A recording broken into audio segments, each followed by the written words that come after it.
धर्म न दूसर सत्य समाना, आगम निगम पुराण बखाना। सत्य से बड़ा कोई धर्म नहीं। और तीसरी परिभाषा, दया धर्म का मूल है, पाप मूल अभिमान। तुलसी दया न छोड़िए, जब तक घट में प्राण। सबसे बड़ा धर्म क्या है? 3 परिभाषाएं हैं धर्म की।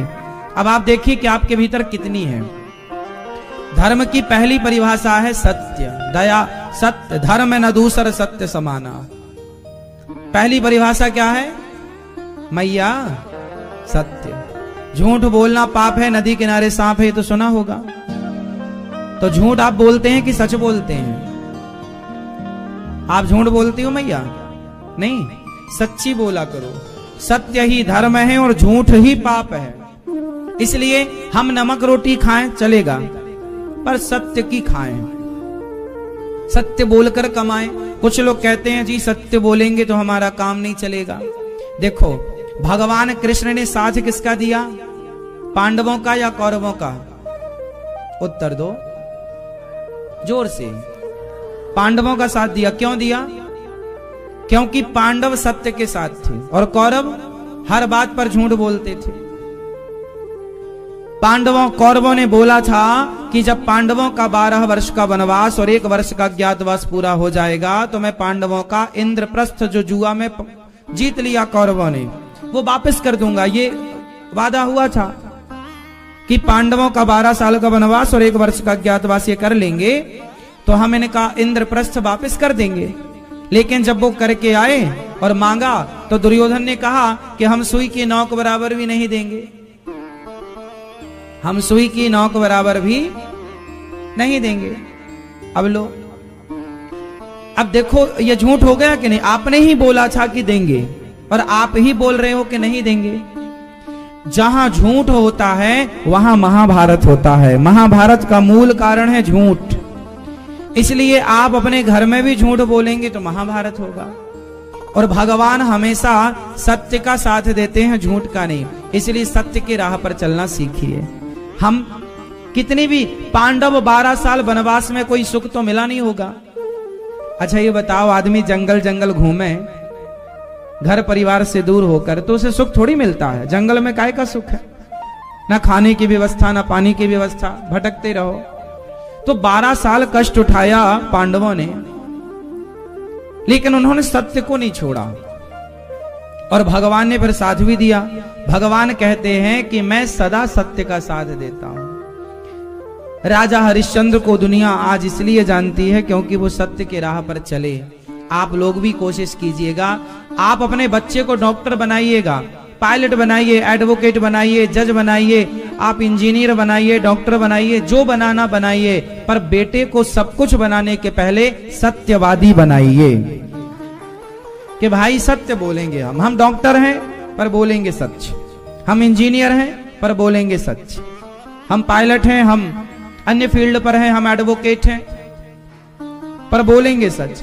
सच को जिताइए और सच का साथ दीजिए और सत्य के राह पर चलिए। झूठ बोलने से पैसा मिल सकता है मेरी माँ, झूठ बोलने से कोई धन्ना सेठ तो हो सकता है, पर झूठ बोलने से कोई धर्मात्मा नहीं हो सकता। और भगवान के यहाँ धर्मात्माओं की कदर है। अच्छा बताओ, रावण सच्चा था कि झूठा था? बोलो मेरी माँ, रावण सच्चा था कि झूठा था? बोलो, सच्चा या झूठा? जोर से। बहुत डरते हो क्या रावण से कि उसके बारे में कुछ बोलेंगे तो कहीं मारे ना पकड़ के? रावण झूठा था। एक बार सीता मैया के पास उसने राम जी का कटा हुआ सिर ले जाके दिखाया, बोले मैंने तुम्हारे पति को मार दिया। सीता मैया बोली राम को मारना तेरे बस का नहीं है रावण। उसने माया से नकली राम जी का चेहरा बना लिया, थाली में सजाया, बोले हमने मार दिया। तो झूठा तो था ही, बात बात पर झूठ बोलता था रावण। अब जो दूसरों की स्त्री का हरण करे वो सत्यवादी तो नहीं हो सकता। रावण झूठा था और राम जी कैसे थे? सच्चे। रावण झूठा था और उसके पास बहुत पैसा था, सोने की लंका थी। रावण से ज्यादा धनवान कोई हो सकता है क्या? आप कितना भी पैसा कमा लो, क्या रावण जैसा धनी कोई हो सकता है? बताओ। लेकिन वो झूठ की लंका जल गई कि नहीं? हाँ या ना? आप झूठ बोलकर कितना भी कमा लो, कितने भी धन्ना सेठ हो जाओ, लेकिन जब सत्य की लाठी चलेगी तो झूठ का पतन हो जाएगा, झूठ की लंका ढह जाएगी, जल जाएगी।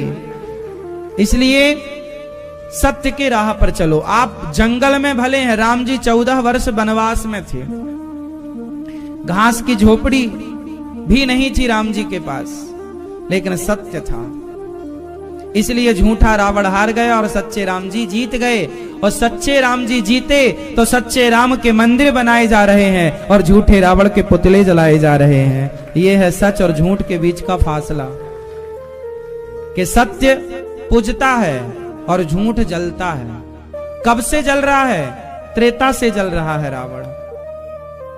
आज कलयुग आ गया, 8 लाख वर्ष हो गए लगभग राम जी को से धरा पर आए। 8 लाख से रावण जल रहा है।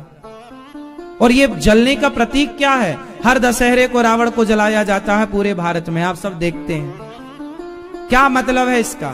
इसका मतलब ये है कि आपको रावण की तरह झूठ के गलत राह पर नहीं चलना, सत्य के राह पर। प्राण जाए पर सत्य ना जाए, वचन ना जाए, धर्म ना जाए। इसलिए हम 2 रोटी कम खाएं, हम थोड़ा गरीबी में गुजर करें, पर सत्य को ना छोड़ें। ये भावना हम सबको रखनी चाहिए। अब दूसरी परिभाषा पर आते हैं। दया, दया धर्म का मूल है। दया ही धर्म है। अच्छा, आप लोगों के अंदर दया है कि नहीं? मैया, आपके अंदर दया है मेरी माँ? अच्छा, आप सच्ची बताओ, आप में से कितने लोग मछली खाते हैं? मछली, मुर्गी, अंडा, बकरा, बकरी। ये 2 बहन हाथ उठा रही है। क्या अंडा खाती हो? नहीं, पीछे बहन उठाई ना हाथ। क्या अंडा खाती हो ना? और मछली भी खाती हो, मुर्गी भी खाती हो, बकरा भी खाती हो, फिर दादा दादी भी खा जाती हो? नहीं, सिर्फ मछली खाती हो और मुर्गी खाती हो, अंडा। अच्छा बताओ मेरी बहन, आप मछली खाती हो ना? अच्छी लगती है आपको? हाँ। अच्छा ये बताओ, कितने रुपए किलो मिलती है आपको बाजार में मछली? 200 रुपए किलो, 300 रुपए। अच्छा, मैं आपको 1000 रुपए देता हूं, आप किसी मरी हुई मछली को जीवित कर सकती हो मेरी बहन? चलो अच्छा, 10,000 रुपए ले लो। किसी मरी हुई मछली को जीवित कर सकती हो? अच्छा, 1 लाख रुपए ले लो। चलो, क्या मरी हुई मछली को आप जीवित कर सकती हो? जो भी मांस खाते हैं उनसे सवाल है, क्या आप मरी हुई मुर्गी को या मरे हुए बकरे को या मरी हुई मछली को क्या आप जीवित कर सकते हैं? उत्तर दो मेरी बहन, क्या जीवित कर सकती हैं? नहीं ना। जब आप मरे हुए को जीवित कर नहीं सकते तो जिंदा को मारने का अधिकार आपको किसने दिया है? क्यों ईश्वर के विधान को आप नहीं मानती हो? देखो, आपकी उंगली में चोट लग जाए, कांटा लग जाए, दर्द होता है ना आपको? जरा सी भाप लग जाए, रोटी की ही भाप लग जाए हाथ में तो हम जल जाते हैं। तवे में धोखे से हमारा उंगली रख जाए तो कितना पीड़ा हो जाती है। सोचो कि आपको जरा सा कष्ट हो जाए, कांटा ही चुभ जाए तो इतना दर्द होता है, और आप किसी मछली को मार देते हैं, तड़पती है बेचारी पानी से निकलते ही। क्या आपको दया नहीं आती? क्या आपका यही धर्म है कि आप किसी की हत्या करें? यदि हम किसी के प्राणों की रक्षा नहीं कर सकते तो हम किसी की हत्या क्यों करें? बताइए। हत्या करना तो पाप है। अब आप कहेंगे कि नहीं जी, हम मछली मारते नहीं हैं, मरी मराई ले आते हैं और पका के खा लेते हैं। अरे तो मरी मराई मछली भी आपके कारण ही तो वो मरी ना। आप ना खाते तो वो मरती क्यों? मारने वाला उसे मारता क्यों? इसलिए किसी की हत्या के जिम्मेदार हम ना बने। हमारे कारण आपकी होठों पर मुस्कान आए। आप होठों की मुस्कान का कारण तो बनिए किसी की आंखों के आंसू का कारण आप मत बन जाइएगा, किसी को सताइए मत, क्योंकि बहुत बड़ा अपराध है। जीव हत्या पाप है। अच्छा, मांस कौन खाता है? जिसके अंदर दया नहीं होती। जिसके अंदर दया होगी, जिसके अंदर प्रेम होगा, जिसके अंदर करुणा होगी, वो भला मांस क्यों खाएगा? इसलिए दया ना छोड़िए, तुलसी दया ना छोड़िए, जब तक घट में प्राण। दया धर्म का मूल है, पाप मूल अभिमान। मैया, ओ मेरी प्यारी माँ, जा रही हो मेरी माँ? टाटा तो कर लो मेरी माँ, टाटा टाटा करो। हाँ, जल्दी आना। गुस्सा हो गई क्या? मछली खाने का मना कर दिए तो?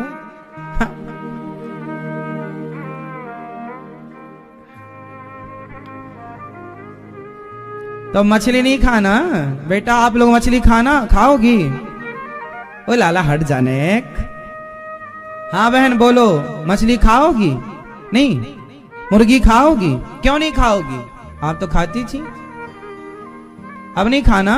कथा सुन ली ना आपने।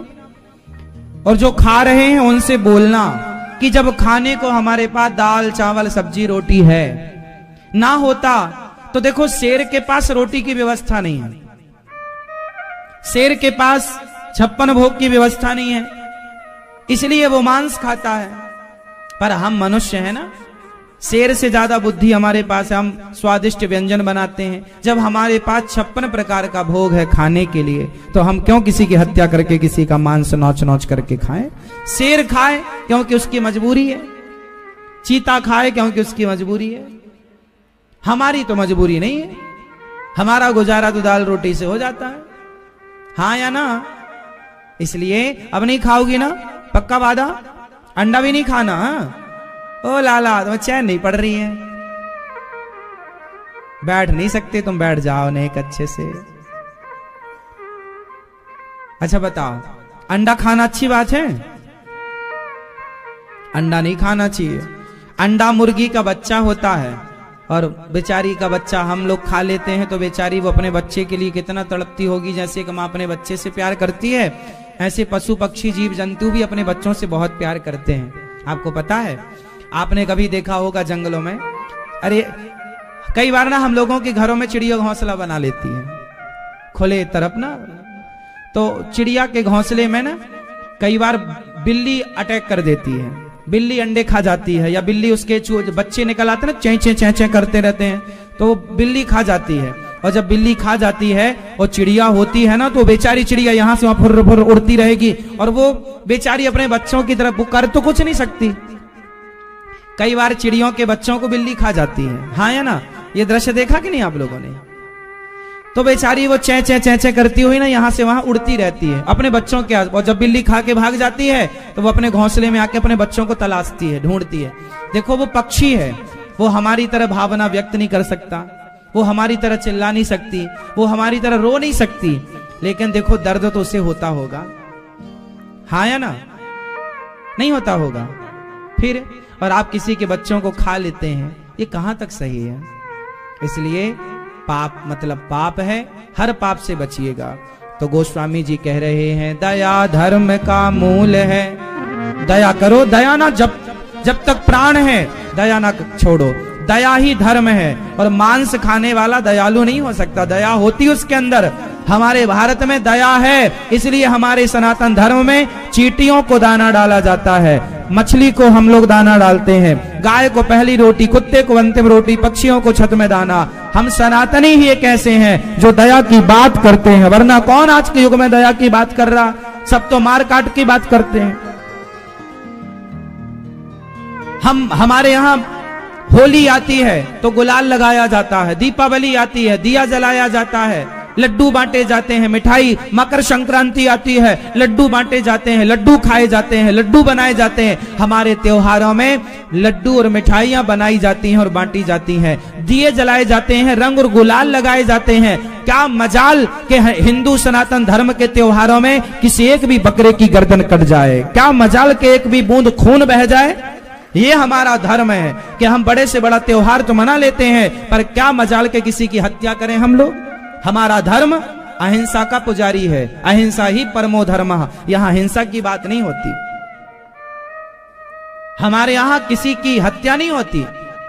और दूसरे हिंदू सनातन धर्म को छोड़कर बाकियों को देखो तो कोई बकरा काटे जा रहा है, तो कोई गाय काट रहा है, तो कोई देवी देवताओं के अपने अपने मजहब पंथ धर्म के नाम पर क्या क्या हिंसाएं नहीं फैली समाज में, क्या क्या हत्या नहीं कर रहे हैं लोग, हाँ या ना। लेकिन एक सनातनी है जो आज भी धर्म दया की बात करता है। इसलिए मेरी मां, जमाना भले दया छोड़ दे तो छोड़ दे, आप सत्संगी हो, आप दया मत छोड़िएगा, क्योंकि दया में भगवान का वास होता है। जाके हृदय सांच है प्रभुता के हृदय आप, है ना मेरी मां। इसलिए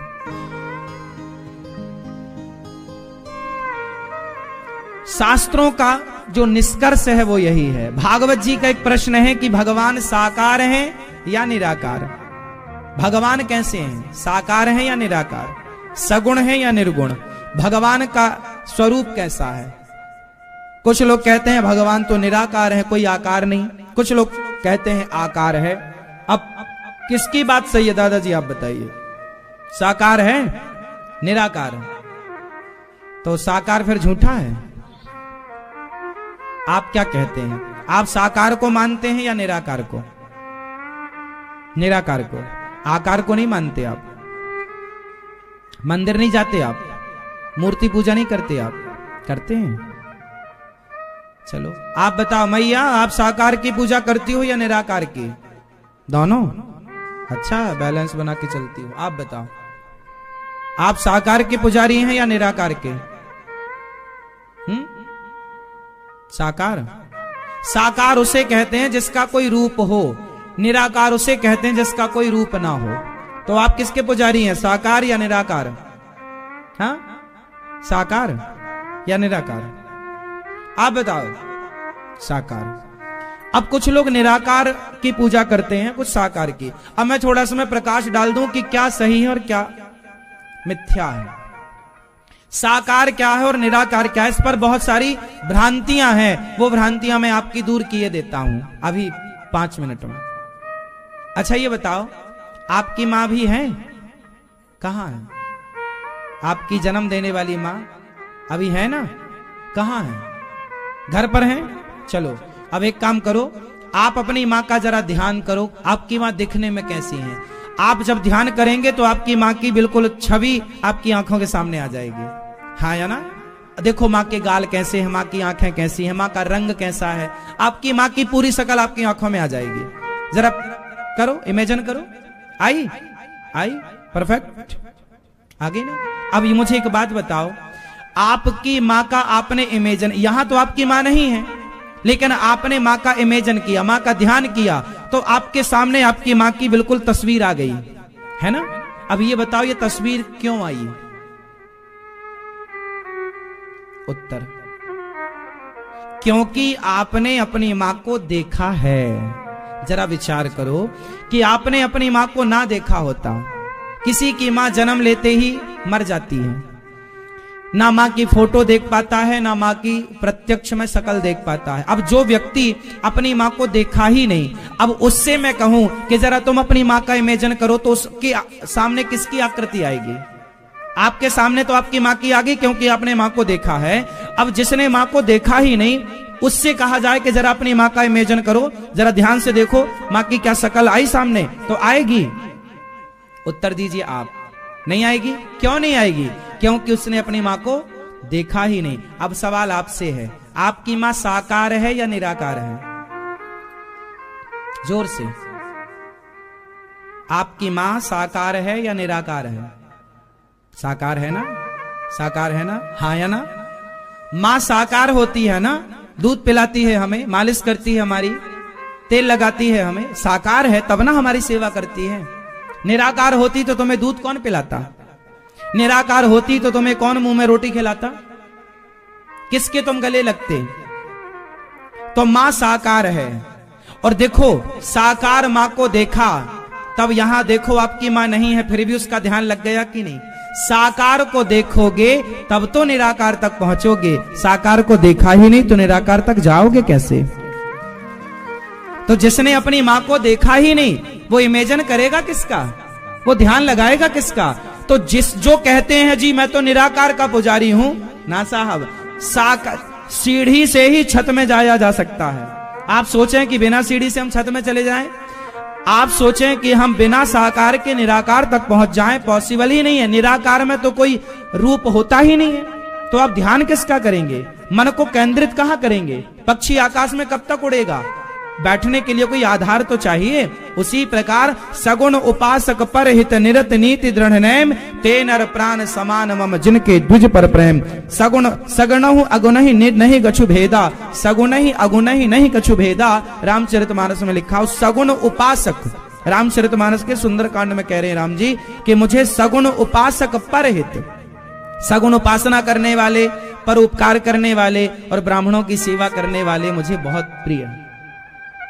तो सगुण उपासना जो है, अब आपने देख लिया ना कि आपकी मां साकार है, तब उसका ध्यान लगा पाए आप। ऐसे साकार जब बिहारी जी को मंदिर में जाकर देखोगे, जगन्नाथ जी को देखोगे, हम गौरी गोपाल भगवान को देखेंगे, जब देखोगे तब बिना देखे उनका ध्यान लगा सकते हो, जब देखोगे नहीं तो लगाओगे किसका ध्यान? तुमने बिहारी जी को देखा ही नहीं तो फिर ध्यान किसका लगेगा? अरे ध्यान लगाने के लिए एक बार बिहारी जी को देखना पड़ेगा और देख के उन्हें मन मंदिर में बसाना पड़ेगा। बिहारी जी भी चोर हैं, बिहारी जी चित्त चोर हैं, तो यदि बिहारी जी चोर हैं तो बिहारी जी के भक्तों को भी चोर बनना पड़ेगा। क्या चुराना पड़ेगा? बोले बिहारी जी का दर्शन करने जाओ तो बिहारी जी को मंदिर से निकालकर अपने मन मंदिर में बसा लो, बिठा लो, चुरा लो उनको, मंदिर से निकल कर वो यहां आके बैठ जाए, तब जाके काम बनेगा। हाँ या ना? तो देखो ध्यान तो ध्यान की तरह से होगा। इसलिए जब बिहारी जी, आप जगन्नाथ जी जाओगे तब ना जगन्नाथ जी को दिल में बसाओगे। आप जगन्नाथ जी जाओगे ही नहीं तो ध्यान किसका करोगे भैया? इसलिए निर्गुण नहीं, निराकार तो है, पानी निराकार है, पर पानी बर्फ बनता है तो साकार रूप लेता है, बर्फ का आकार है, जबकि पानी का कोई आकार, जबकि पानी और बर्फ एक ही पदार्थ है। पदार्थ तो मूल में एक है ना, लेकिन व्यवहार में दो है, वही पानी है और वही बर्फ है, पर दोनों में अंतर यह है कि पानी लिक्विड फॉर्म में है और बर्फ एक अलग स्थिति पर है, ठोस पदार्थ हो जाता है वो। पानी फेंक के मारोगे चोट नहीं लगेगी, बर्फ फेंक के मारोगे चोट लगेगी। हाँ या ना? उसी तरह जैसे पानी ही बर्फ बना, उसी प्रकार निराकार ही साकार बना है, निर्गुण ही सगुण है। इसलिए भगवान शंकर जी कह रहे हैं सगुण ही अगुण ही नहीं कछु भेदा। सगुण और निर्गुण में कोई भेद नहीं है। इसलिए हमें इन बातों को, इन रहस्यों को समझना चाहिए। भगवान के अवतार कितने हैं? 24। कितने अवतार हैं भगवान के? जो निराकार है वही जरूरत पड़ने पर भक्तों के लिए साकार बन करके राम और कृष्ण बन करके प्रकट होते हैं। त्रेता में राम बने, द्वापर में कृष्ण बने। हाँ या ना? बोलो हाँ। तो भगवान, पूज्य महाराज जी के चरणों में बारंबार नमन। आपने इतना समय दिया है हमारे लिए, तो बहुत बड़ी बात है कि आप आए।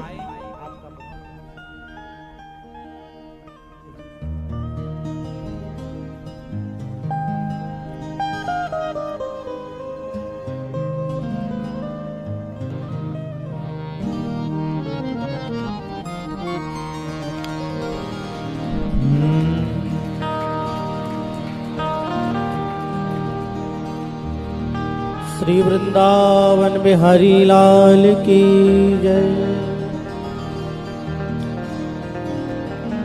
तो सगुण उपासक पर हित निरत नीति दृढ़ नेम, ते नर प्राण समान मम जिनके ध्वज पर प्रेम। तो भगवान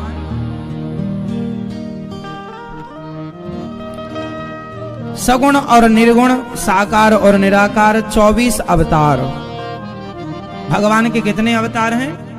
24। कौन कौन से? नारायण, नारद, हरि, कपिल देव, श्री राम, हंस, हयग्रीव, मोहिनी, दत्तात्रेय, सुखधाम, नरसिंह, वामन, व्यास जी, ऋषभ देव, कौमार,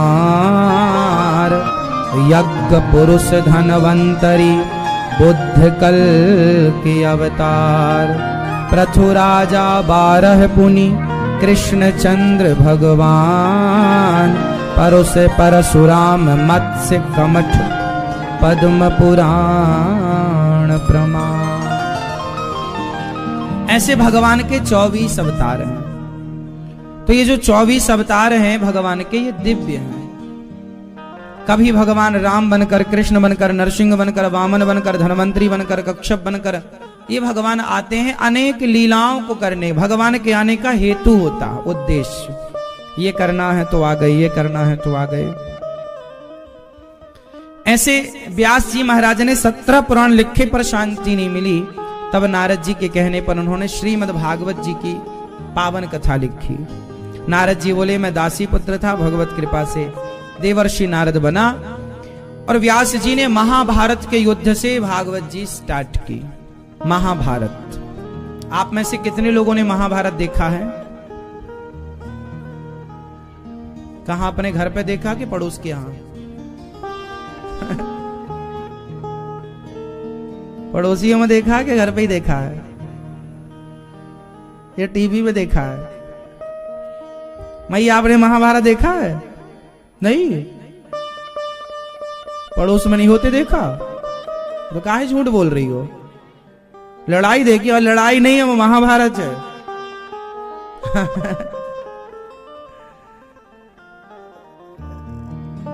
कई बार तो लोग खुद महाभारत करा देते हैं,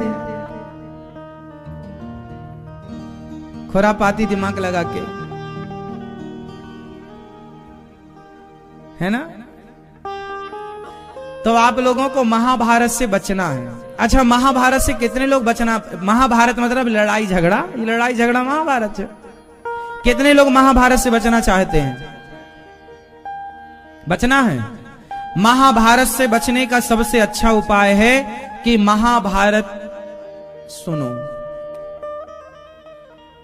कौन सा महाभारत सुने? जो कौरवों और पांडवों के बीच में हुआ है, वो महाभारत सुनिए, उससे सीखिए।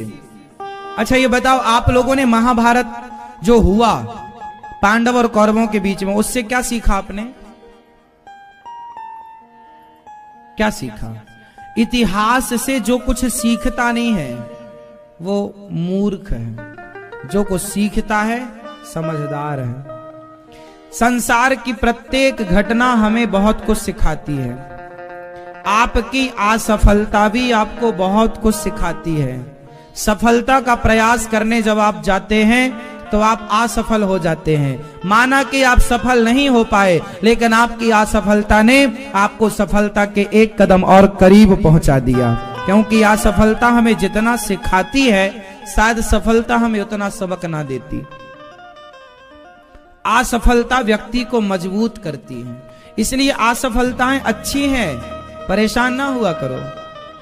समाज आपको गाली दे, समाज आपका अपमान करे, अच्छा है, आप मजबूत होंगे। एक बात बताएं, आपका सम्मान हो, आपको माला पहनाया जाए, आपकी जय जयकार की जाए, आपकी स्तुति की जाए, आपकी जय जयकार, आपकी स्तुति से आप इतने मजबूत नहीं होंगे जितने मजबूत आप समाज की आलोचना से और समाज की गालियों से हो जाएंगे, है ना? हमारी प्रशंसा हमें कमजोर बनाती है, हमारी प्रशंसा हमें कमजोर करती है, जबकि हमारी निंदा, हमारी बुराई हमें मजबूत करती है। इसलिए हमारी निंदा कोई कर रहा है, हमारी बुराई कोई कर रहा है, तो वो हमें मजबूत बना रहा है। सम्मान करने वाला एक बार सम्मान करके 1 मिनट में चला जाएगा सम्मान करके, अपमान करने वाला तो सुबह शाम दिन रात आपके बारे में सोचता है, आपका स्मरण ज्यादा करता है, हर जगह आपको टोकता है, और वो उसका टोकना आपको सावधान करता है, फिर आप गलतियां नहीं करते। इसलिए तो कहा है, निंदक नियरे राखिए आंगन कुटी छवाय, बिन साबुन पानी बिन निर्मल करत स्वभाव। इसलिए निंदा करने वाले को करीब रखो और आलोचनाओं से घबराओ ना, है ना मेरी मां? हाँ। महाभारत क्यों हुआ, इस पर थोड़ा सा विचार करते हैं। इसलिए विचार करना जरूरी है ताकि आपके जीवन में यह महाभारत ना हो। चलो, महाभारत में गलतियां किसने किसने की, उन गलतियों पर विचार करते हैं। कुछ गलतियां हम बताएंगे महाभारत में कि किसने कौन सी गलती की, कुछ गलतियां आप बताओगे कि किसने कौन सी गलती की। तुरंत अपना दिमाग चालू कर लो, ऑन ऑफ हो ऑन करो, कोई सो रहा है तो जाग जाए। चलो बताओ, महाभारत में किसने गलती की? पीछे चश्मा वाले भैया बताएंगे आप। हाँ, महाभारत में किसने गलती की, किसकी गलती से महाभारत हुआ, उत्तर दीजिए। हाँ, शकुनी की गलती। क्या गलती थी? गलतियां भी बता, नाम भी बताना कि गलती किसने की, और उसकी गलती भी बताना कि गलती ये थी। शकुनी ने गलती की, ठीक कहा आपने। नाम क्या गलती थी उसकी? हाँ हाँ, जोर से। भड़काना, ठीक कहा आपने। महाभारत की गलती किसने की?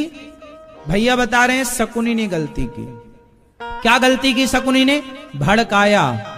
ये बात बिल्कुल सही है कि समाज में कुछ लोग शकुनी जैसे होते हैं जो व्यर्थ में आपको उत्तेजित करते रहते हैं, भड़काते रहते हैं, और आप जैसे दुर्योधन लोग भड़क कर और महाभारत खड़ा कर लेते हैं। इसलिए किसी के भड़काने पर हम भड़के ना, किसी के उकसाने पर हम ज्यादा आपा ना खोएं, अपना विवेक नष्ट ना करें, बुद्धि से काम लें। सही है? तो महाभारत में एक मूल ये बात सामने आई कि जिम्मेदार शकुनी है और भड़काया है। ठीक बात है, पर अभी विशेष तक पहुंचना। ये भैया बताओ, महाभारत किसकी गलती से हुआ? हाँ, द्रौपदी। क्या गलती थी? गलत शब्दों का चयन कर लिया। ठीक कहा आपने। द्रौपदी की गलती से महाभारत हुआ। उन्होंने गलत शब्दों का प्रयोग किया। दुर्योधन को कहा कि अंधों के अंधे होते हैं। जब दुर्योधन गिरा तो शब्दों का प्रयोग किया, अंधों के। याद रखना, भैया ने बताया कि शकुनी भड़काए इसलिए महाभारत हुआ, और शब्दों का प्रयोग गलत ढंग से किया माता द्रौपदी ने, इसलिए महाभारत हुआ। इसलिए आप भी अपनी सास को, अपनी बहू को, अपनी पत्नी को, अपने पति को अच्छे शब्द बोलना, क्योंकि कई बार ये बात सत्य है कि शब्दों के बिगड़ने से महाभारत होता है। इसलिए कहा है, शब्द संभाल के बोलिए, शब्द के हाथ न पाओ, एक शब्द औषधि करे, एक शब्द करे घाव। इसलिए शब्दों में बड़ी जान होती है। इन्हीं से आरती, अरदास और अजान होती है। यही समुद्र के वो मोती हैं जिनसे इंसानों को पहचान होती है। शब्दों को संभाल के बोलना चाहिए। शब्दों से बाग लगाए जाते हैं और शब्दों से आग लगाई जाती है। इसलिए मेरी माँ, आपका मुंह है तो कुछ भी बोलोगी क्या, थोड़ा संभाल के बोला करो। भैया, आपका मुंह है तो कुछ भी बोलोगे क्या, थोड़ा संभाल के बोला करो। क्या बोल रहे हो बोलो, यदि पहले तुम तौलो फिर मुख को खोला करना, पुष्प नहीं बन सकते हो तो कांटे बनकर मत रहना। संभल के बोलना है, संभाल के बोलना है। आप बताओ भैया, महाभारत किसकी गलती से हुआ? 2 लोगों का नाम हम लोगों ने सुना और उस पर विचार किया। अब आप बताओ किस, और तीसरा किसकी गलती थी महाभारत? हाँ, दुशासन। दुशासन की क्या गलती थी? जोर से। दुशासन की गलती थी, और दुशासन की गलती यह थी कि उन्होंने द्रौपदी का चीर हरण किया, वस्त्र उतारे। बिल्कुल सही बात है आपकी। महाभारत क्यों हुआ? दुशासन भी उसमें जिम्मेदार है। दुशासन की गलती यह है कि तुम अपनी सगी भौजाई, सगी भाभी हैं दुशासन की, द्रौपदी सगी भाभी के कपड़े उतार रहा है, भाभी के बाल पकड़ के घसीट रहा है। क्या यह मर्यादित था? नहीं ना। जब आप अपनों से बड़ों का अपमान करते हैं छोटे होकर, तब महाभारत की स्थिति उत्पन्न होती है। अपने से बड़ों का अपमान ना करो, बड़ों का सम्मान करो, बड़ों की इज्जत करो। ठीक है, महाभारत क्यों हुआ? कौन, किसकी गलती थी? एक गलत व्यक्ति का नाम आप बताइए। हाँ, किसकी गलती से हुआ? क्या बोल रहे हैं? जुआ। महाभारत क्यों हुआ? एक गलत उसमें विषय था, जुआ। सही बोल रहे हैं आप, जुआ के कारण महाभारत हुआ। बिल्कुल सही आप कह रहे हैं कि जुआ ना होता तो महाभारत ना होता। इसलिए आप भी जुआ खेलते हैं, ताश पत्ते खेलते हैं, क्रिकेट में जुआ खेलते हैं, तो जुआ बंद कर देना, वरना परिणाम महाभारत है। जुआ जो खेलेगा महाभारत। सही कहा आपने। आप बताओ पीले भैया, किसकी गलती थी महाभारत में?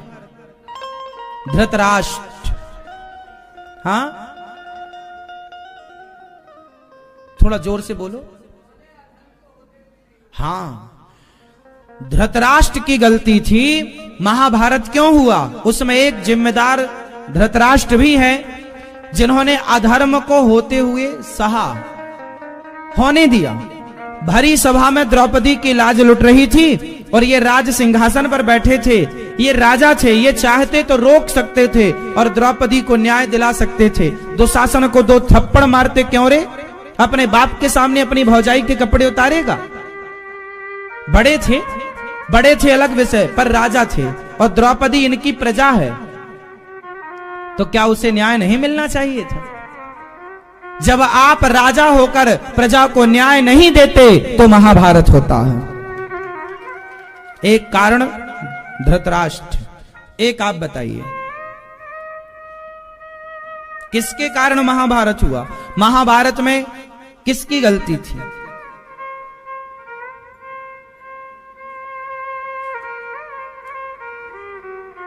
भीष्म पितामह, क्या गलती थी? थोड़ा जोर से।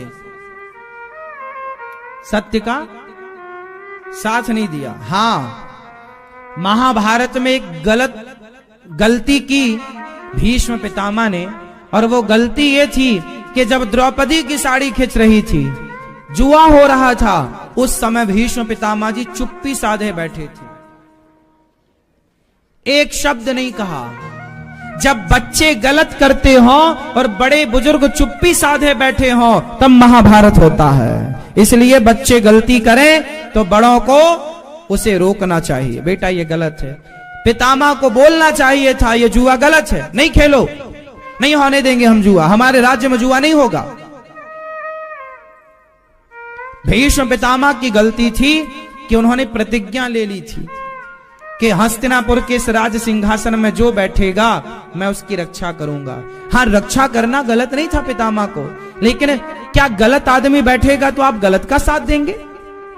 इसलिए जब भगवान श्री कृष्ण ने महाभारत में पांडवों अर्जुन पर बाणों की वर्षा की पितामह ने, तब भगवान रथ का पहिया लेकर दौड़े भीष्म पितामह की ओर, और भगवान ने एक प्रतिज्ञा ली थी कि मैं महाभारत के युद्ध में अस्त्र शस्त्र नहीं उठाऊंगा। और पितामह ने प्रतिज्ञा ली थी कि कृष्ण मैं आपको अस्त्र शस्त्र उठवा कर रहूंगा। तब भगवान ने पहिया उठाकर अपनी प्रतिज्ञा तोड़ी। हाँ या ना? भगवान ने अपनी प्रतिज्ञा केवल इसलिए तोड़ी कि वो पितामह को समझा पाए कि पितामह, यदि तुमने सही वक्त पर अपनी प्रतिज्ञा तोड़ दी होती और सत्य का धर्म का साथ दिया होता तो ये महाभारत लड़ने की जरूरत ना पड़ती। जो गलत प्रतिज्ञाएं आप लिए बैठे हैं ना, उन्हें तोड़ देनी चाहिए यदि गलत है तो। पितामह की प्रतिज्ञा गलत थी। उन्होंने क्या बोला? मैं इस हस्तिनापुर के सिंहासन पर जो बैठेगा उसकी रक्षा करूंगा। करो ना रक्षा, लेकिन वो आदमी खुलेआम गलत कर रहा है। उसकी औलाद बेटा खुलेआम एक स्त्री के कपड़े उतार रहा है और आप उसकी आज्ञा का पालन कर रहे हैं। गलत का साथ मत दो। पितामह ने चुप्पी साधी, बोलना था, विरोध करना था, उस दरबार का विरोध करना था कि पितामह को बोलना था कि ये इस राज्य दरबार में, इस राज सिंहासन के सामने इतना बड़ा अधर्म हो रहा है। कुछ तो बोलते, पर जब आप चुपचाप तमाशा देखते हैं ना, तो तमाशे का फिर परिणाम भी आपको ही भोगना पड़ता है। इसलिए हर बड़े बुजुर्गों का धर्म है कि तुम्हारे बच्चे गलत करें तो गलत करने पर उन्हें गलत को गलत कहने की शक्ति रखना। गलत को गलत कहो और सही को सही कहो। गलत को गलत कहो और सही को। द्रौपदी सही है भाई द्रौपदी ने कहा अंधे को अंधा, अंधे के अंधे होते हैं, चलो कह दिया, तो तुम भी कुछ कह देते ना। चलो तुम जुए में जीत गए, बाल पकड़ के ले आए, चलो यहां तक तो सही था कि आपने बाल पकड़ के ले आए सभा में, कहा कि मैं तुम्हें जीत चुका हूं जुए में। पर बताओ, कपड़े उतारना तो सही नहीं था। क्यों? भरी सभा में निर्वस्त्र करने का जो निर्णय लिया दुर्योधन ने, और उस निर्णय में साथ किसने दिया? राजा धृतराष्ट्र थे। पितामह भीष्म को भी साथी माना जाएगा, क्योंकि आप चुप हैं तो मौनम सुकृति लक्षणम, मौन रहना सुकृति है। विरोध करते ना आप कि ये गलत है, तो पितामह भी गलत दुर्योधन का साथ देकर उन्होंने गलती की। इनकी गलती से महाभारत हुआ। एक गलती आप बताइए, किसकी गलती से महाभारत हुआ?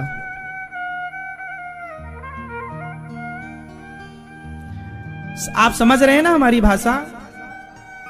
पूरी समझ में आती है हिंदी ना आपको? तो बताइए फिर, किसकी गलती से महाभारत हुआ?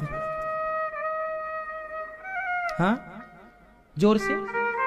कर्ण, कर्ण, दानवीर कर्ण। बिल्कुल सही आपने उत्तर दिया। कर्ण की गलती थी। क्या गलती थी?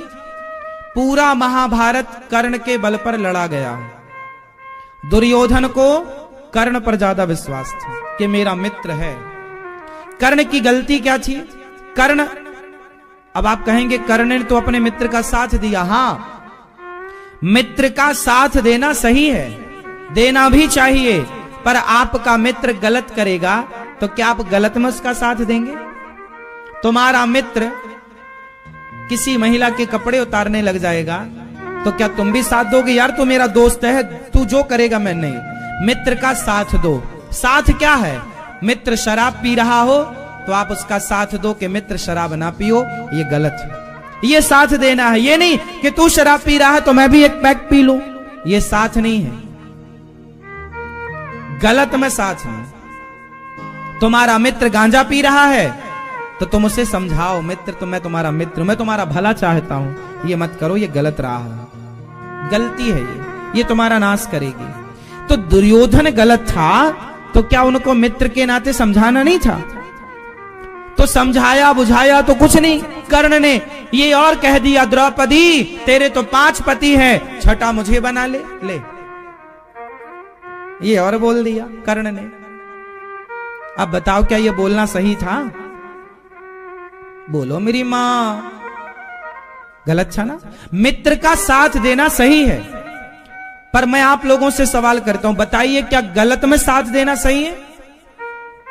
उत्तर दो। आपका मित्र गलत करेगा तो क्या आप साथ देंगे? आपका मित्र शराब पिएगा तो क्या शराब पीने में आप उसका साथ देंगे? यदि आपने साथ दिया तो फिर आप मित्र रहे कहां? मित्र रहे कहां? फिर तो आप दुश्मन। आपका मित्र शराब नहीं पीता और आप पीते हो, तो आपने कहा यार मैं पीता हूं, यार मेरा तू मित्र है, एक बार मेरी खातिर एक पैक तू पी ले। और यदि आपने उसे फोर्स किया, जबरदस्ती शराब पिला दिया, तो आपने शराब पिलाकर उसको शराबी बना दिया, तो यह दोस्ती का काम किया या दुश्मनी का काम किया आपने? ये दोस्ती है या दुश्मनी है? याद रखना मेरे नौजवान दोस्तों, जो आपके दोस्त हैं उनसे सावधान। क्योंकि आज दोस्त बनकर के लोग दुश्मनी निकाल रहे हैं। जो आपको शराब पिला रहे हो, आपको गांजा पिला रहे हो, आपको बीड़ी पिला रहे हो, आपको सिगरेट पिला रहे हो, आपको गुटखा खिला रहे हो, वो आपके दोस्त कैसे हो सकते हैं? वो तो आपके दुश्मन हैं। दोस्त होते तो आपको हर गलत काम करने से आपका मित्र रोकता जरूर, यार ये गलत है, मैं शराब पीता हूं पर तू मत पी, मैं सिगरेट पीता हूं यार तू मत पी क्योंकि ये गलत, मैं तेरा मित्र हूं। मित्र तो वो है ना जो आपको हर गलत काम से रोके।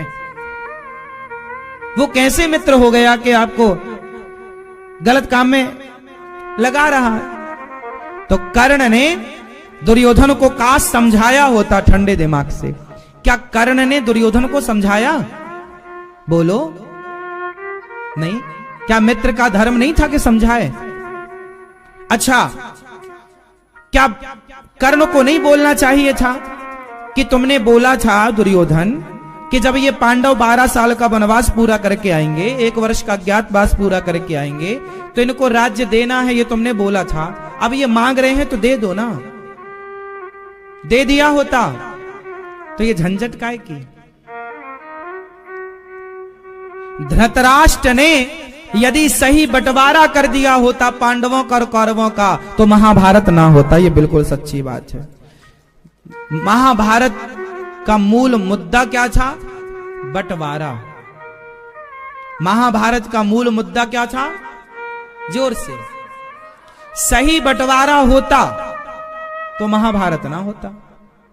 भाई पांडवों को पांडवों का अधिकार मिल जाता। भगवान कृष्ण गए थे शांति दूत बनकर, बोले 5 गांव दे दो। कितना दे दो? क्या दुर्योधन ने स्वीकृति दी? 5 गांव क्या? बोला सुई की नौ के बराबर नहीं दूंगा। नहीं दूंगा तो नाश हुआ। यदि बंटवारा होता, परफेक्ट। इसलिए कहता हूं जितने बड़े बुजुर्ग बैठे हो ध्यान से सुनना। तुम बाप दादे बन गए हो, ध्यान से सुनना। अपने बच्चों का सही समय पर बंटवारा कर दो। यदि आप बंटवारा किए बिना मर गए तो आपके बच्चे आपस में लड़के मर जाएंगे। इसलिए आप अपने मरने से पहले अपने बच्चों का बंटवारा कर दो। बड़े बेटे को दे दो, छोटे बेटे को, जो उचित है, जो सही है, जो उनका अधिकार बनता है, दे दो। आप सारे बच्चों को बिठाओ और उनसे पूछो, बेटा तुम खुश हो ना? ये वाला प्लॉट तुम, ये वाला प्लॉट तुम, ये दुकान तुम, ये दुकान तुम, ये घर तुम्हारा, ये घर तुम्हारा, सब बांट दो।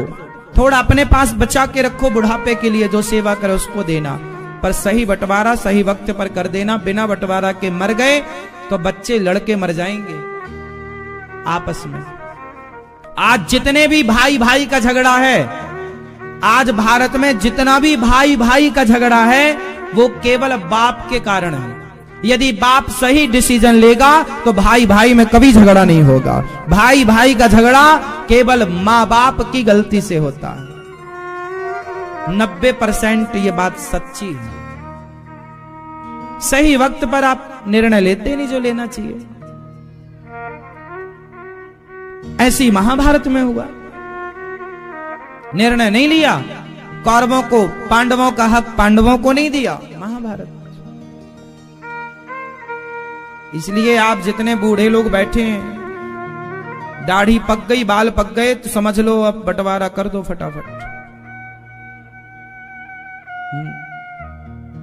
रहे साथ में, खाएं एक चूल्हे का बना हुआ, पर फिर भी उनको सेट कर दो दिमाग में कि भैया ये तुम्हारा है, ये तो अपना कमाओ खाओ, अपनी जिम्मेदारी। क्योंकि आपको क्या लगता है, माँ बाप को लगता है कि नहीं हमारे बच्चे आपस में अलग अलग ना हो। नहीं, तुम कितना भी एक करना चाहो, पर प्रकृति का नियम ही अलग अलग है। लव कुश को भी अलग अलग होना पड़ा था। राम जी के बेटे थे। प्रकृति का नियम ही है। राम लक्ष्मण भरत शत्रुघ्न को भी अलग अलग राज्य मिला था। तो नियम है। माँ बाप को क्या लगता है कि हमारे बच्चे आपस में साथ में देखो, अलग अलग रहने का मतलब ये है कि अलग अलग रहो, काम अलग अलग करो, पैसा अलग से कमाओ, लेकिन प्यार मोहब्बत बिल्कुल एक साथ रहो। एक साथ रहो, मिलजुल के, सुख दुख में सदा साथ खड़े हो, मिलजुल के रहो। भीतर से तो एक रहो, पर बाहर से व्यवस्था के लिए अलग अलग रहो। जैसे खरबूजा होता है, बाहर से कैसा होता है? बाहर से धारियां नहीं होती खरबूजे में। खरबूज क्या होता है ना? बाहर से क्या होती है? उसमें धारी होती है। बाहर से वो डिवाइड होता है, लेकिन भीतर से एक होता है। और मौसमी होता है, वो बाहर से एक होता है, पर अंदर कैसा होता है? कलियों में बटा होता है। प्रत्येक कली अलग अलग है, हाँ या ना? खरबूजा तरबूजा बाहर से बटा है, पर भीतर से एक है।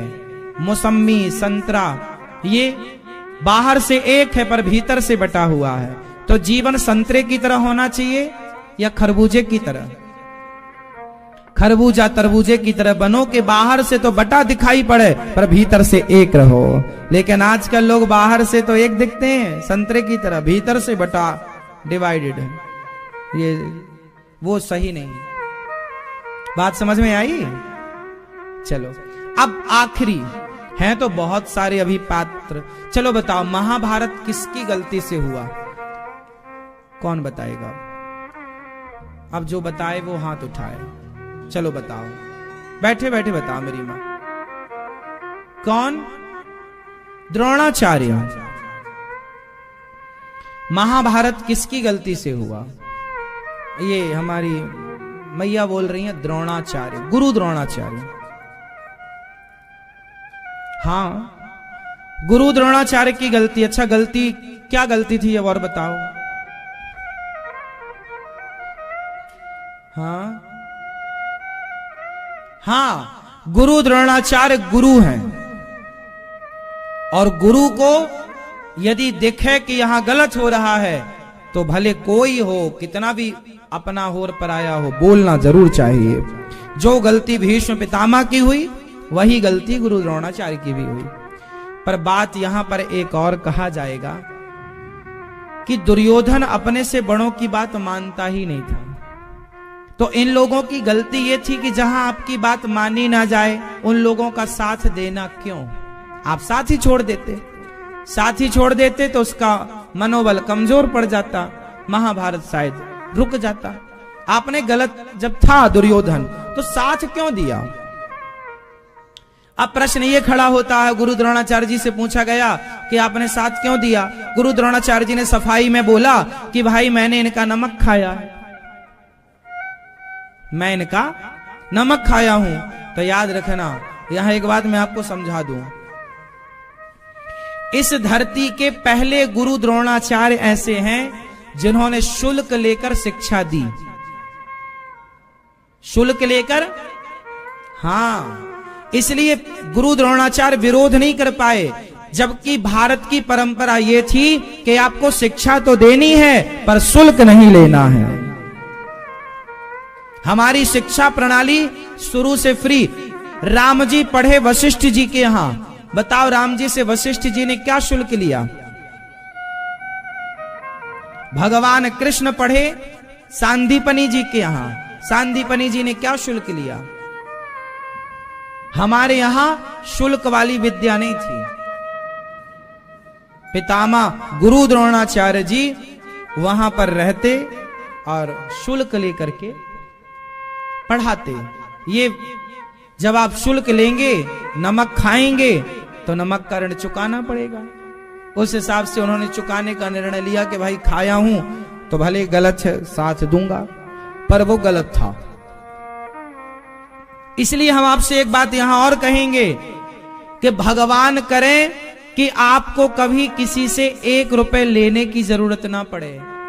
गरीबी हो तो गरीबी में गुजर कर लेना मेरी माँ। गरीबी 4 दिनों की होती है, एहसान सारी जिंदगी का होता है। किसी का एहसान मत लेना, किसी का एहसान मत लेना।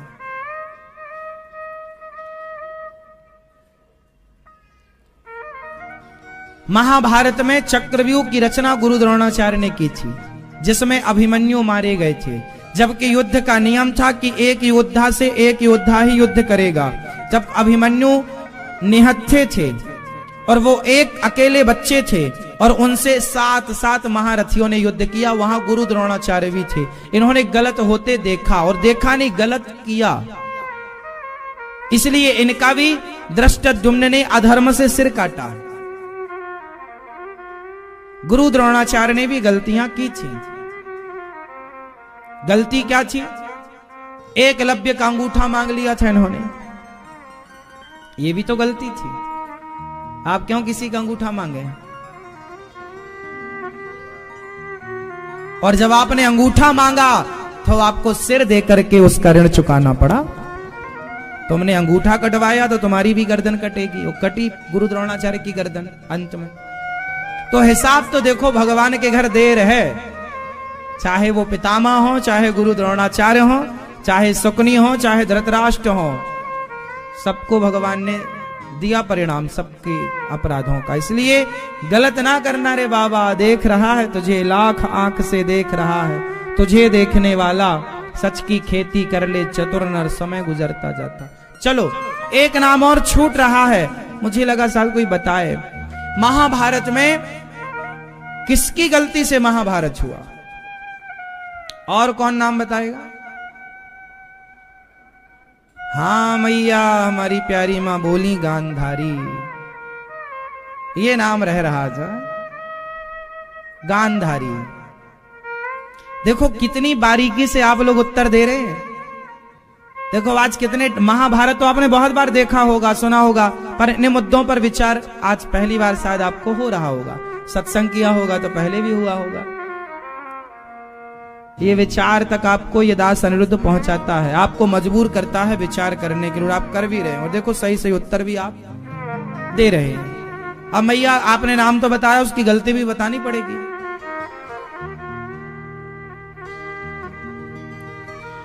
गांधारी की गलती ये थी कि गांधारी ने आंखों की पट्टी हटाई तो थी, पर तब हटाई जब 99 बेटे मर गए।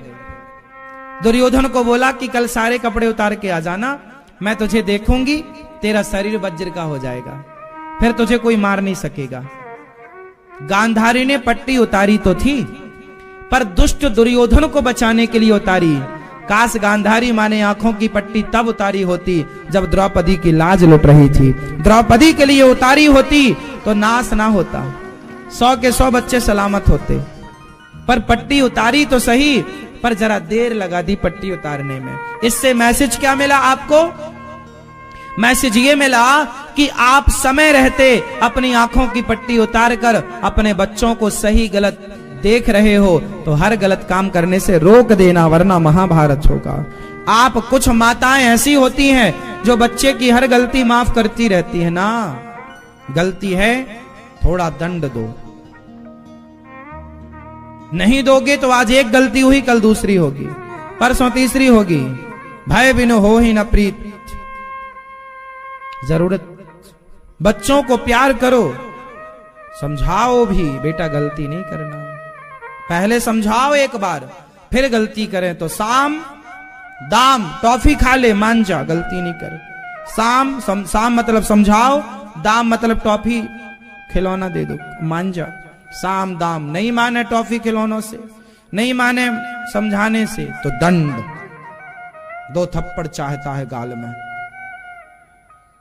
दंड। हाँ या ना? साम दाम दंड। और फिर भी ना माने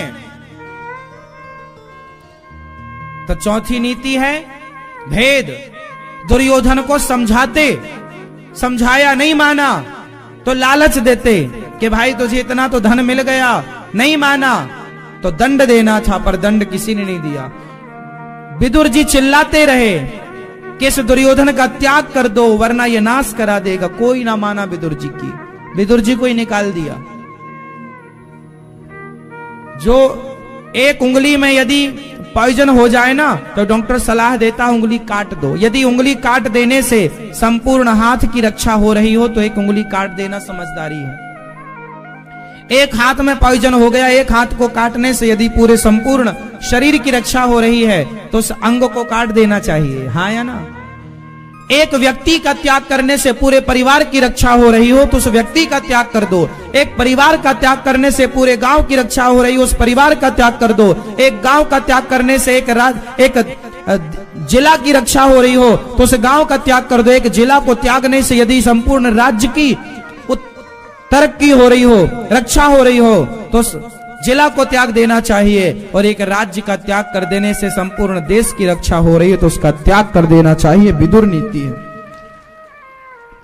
एक व्यक्ति के त्याग से यदि आपका पूरा संपूर्ण सब कुछ बच रहा है तो त्याग देना चाहिए। जैसे भगवान राम ने माता सीता को वनवास भेज दिया।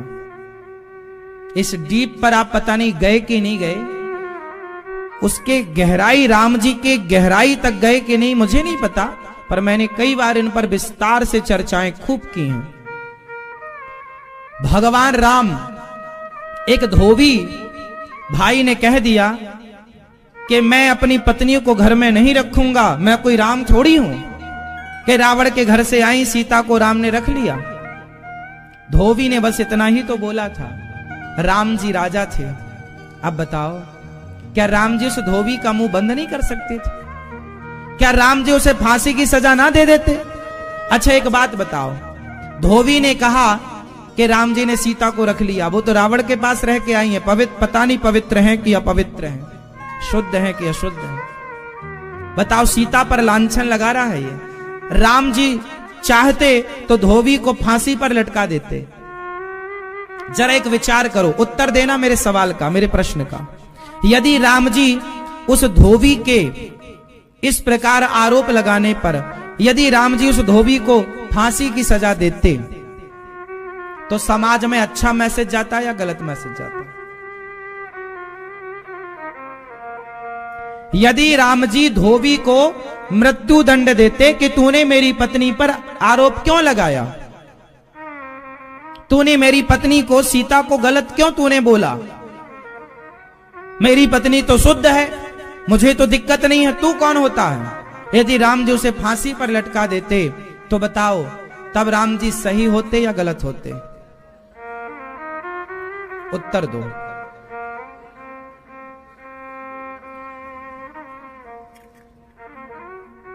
बहुत विचार करो इन बातों पर। एक तरफ राम है और एक तरफ धृतराष्ट्र।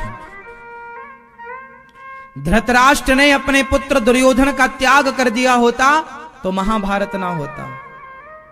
धृतराष्ट्र ने देर कर दी, त्यागा नहीं, नाश हो गया। दूसरी तरफ राम जी हैं।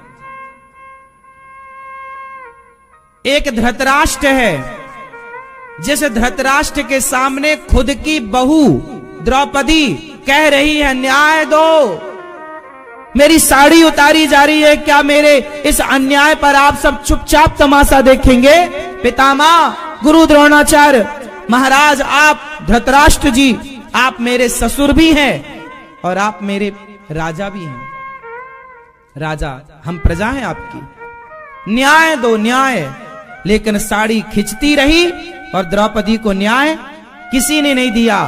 सोचिए कि धृतराष्ट्र के राज्य में नारियों को कोई न्याय ना मिला क्योंकि परिवारवाद था, क्योंकि परिवारवाद था कि मेरा दुर्योधन, मेरा दुर्योधन, मेरा दुशासन, मेरा दुशासन। परिवारवाद यही तो था। धृतराष्ट्र की आंखों में पुत्र मोह ही तो था, हाँ या ना? बोलो। एक तरफ पुत्र मोह था और खुद की बहू को न्याय ना दे पाए, और धन्य है राम के परिवार का मोह त्याग कर एक धोबी को न्याय दिया। यदि तू कहता है भैया तो मैं प्रजा के साथ हूं। धृतराष्ट्र प्रजा के साथ नहीं थे तो द्रौपदी को न्याय क्यों नहीं दिया? राम प्रजा के साथ थे कि प्रजा, यदि राम जी धोबी को फांसी की सजा दे देते तो राम जी पर आरोप लग जाता, वाह सही तो कहा था धोबी ने, तभी तो उन्होंने फांसी पर चढ़ा दिया। इन्हें बहुत बुरा लग गया कि मेरी पत्नी को भाई गलत होंगी, तब तो राम जी ने फांसी पर चढ़ा दिया। यदि धोबी को फांसी पर चढ़ा देते तो सचमुच जमाना सीता मां के चरित्र को, अभी तो आरोप लगा था, धोबी को फांसी पर लटकाते तो वो आरोप सत्य हो जाता, वो आरोप सिद्ध हो जाता। हाँ या ना, इस पर विचार करके बताओ मुझे। यदि धोबी को राम जी दंडित करते या धोबी के मुंह को बंद करते तो सीता मैया पर जो आरोप लगा था वो आरोप बिल्कुल सच्चा हो जाता। हाँ या ना? लोग क्या क्या, अच्छा ये तो मुंह बंद करा रहे हैं, ये तो धोबी को मारना चाहते हैं, लगता है सीता गलत है, इसलिए तो ये मुंह बंद करा रहे हैं, इसलिए तो फांसी पर लटका दिया। फिर माता सीता जो गंगा की तरह पवित्र हैं, उन पर आरोप, उन पर अभी तो केवल आरोप लगा था, फिर वो आरोप सिद्ध हो जाता। हाँ या ना? तो सीता मैया को राम जी ने वनवास भेजकर सही किया या गलत किया? अब ये उत्तर दो। राम जी ने सीता मैया को वनवास भेजकर, महर्षि संतों के आश्रम में भेजकर, महर्षि वाल्मीकि जी के आश्रम में भेजकर राम जी ने सही किया या गलत किया? उत्तर दो जोर से। सही था या गलत था? सही। कितने लोग सही मानते हैं? अब नीचे हाथ। कितने लोग गलत मानते हैं कि राम जी ने गलत किया? आप गलत मानती हो मैया? चलो मैं थोड़ी देर के लिए आपकी बात से सहमत होता। यदि राम जी सीता मैया को वनवास ना भेजते, अपने पास रखते, और धोबी जैसे तमाम पूरी प्रजा कहती कि सीता मां तो अपवित्र हैं, रावण के घर में रहकर आई हैं, तो बताओ समाज के इस अपमान के बीच में क्या सीता मां को रखना सही था? कीचड़ लग जाए तो कीचड़ को लगे रहने दें या साफ करें? बताओ मेरी मां, कीचड़ लग जाए तो उसे लगे रहने दें या साफ करें? तो सीता मां पर जो कीचड़ उछाला गया, उस कीचड़ को साफ कैसे किया जाता? यदि राम जी वनवास ना भेजते तो क्या राम जी के साथ में रहते रहते सीता मां का कीचड़, राम जी खूब कहते ना मेरी सीता गलत है, कौन राम जी की बात मानता? बोलो। राम जी को तो डाउट था ही नहीं। राम जी को सीता मैया पर संदेह होता तो जिस दिन रावण के घर से आई उसी दिन राम जी निकाल देते सीता मैया को कि तुम अपवित्र हो। फिर सीता मैया गर्भवती हो गई। इसका मतलब राम को संदेह नहीं था। राम जी खूब कहते कि मेरी सीता पवित्र है, पवित्र है, पवित्र है, कौन मानता? लेकिन सीता मैया पर जब कीचड़ उछाला और वो वनवास गई और लवकुश को जन्म दिया, और तब वाल्मीकि जी आए और वाल्मीकि जी ने बोला भाई सुनो, राजा की बात लोग सही नहीं मानते, लेकिन जो प्रतिष्ठित संत ऋषि हैं उन ऋषियों की बात समाज सत्य मानती है। तो महर्षि वाल्मीकि जी ने कहा कि ये पवित्र हैं, और अंतिम प्रमाण माता सीता ने खुद दिया। सोचो कि जिस दिन सीता मैया पर आरोप लगा, यदि उसी दिन सीता मैया अपना प्रमाण देती कि हे पृथ्वी मां, यदि मैं पवित्र हूं तो मुझे गोद में रख लो, तो सीता मैया तो पवित्रता का प्रमाण देकर चली जाती, फिर लवकुश कैसे आते? तो लवकुश भी आए। इसलिए महर्षि वाल्मीकि जी, लवकुश भी पढ़ लिख जाएं, इसलिए महर्षि वाल्मीकि जी, इतने राम जी जितने बलवान थे उनसे ज्यादा हर मां चाहती है कि मेरे पति से मेरा बेटा आगे निकले, मतलब बाप से बेटा आगे जाए, बाप से बेटा। और लवकुश इतने तैयार हुए कि हनुमान जी को मूर्छित कर दिया, भरत जी को मूर्छित कर दिया, युद्ध में लक्ष्मण जी को हरा दिया। सीता मैया का सपना था कि मेरे बच्चे मेरे प्रभु से, हर मां चाहती है कि मेरे बच्चे मेरे पति से आगे जाएं।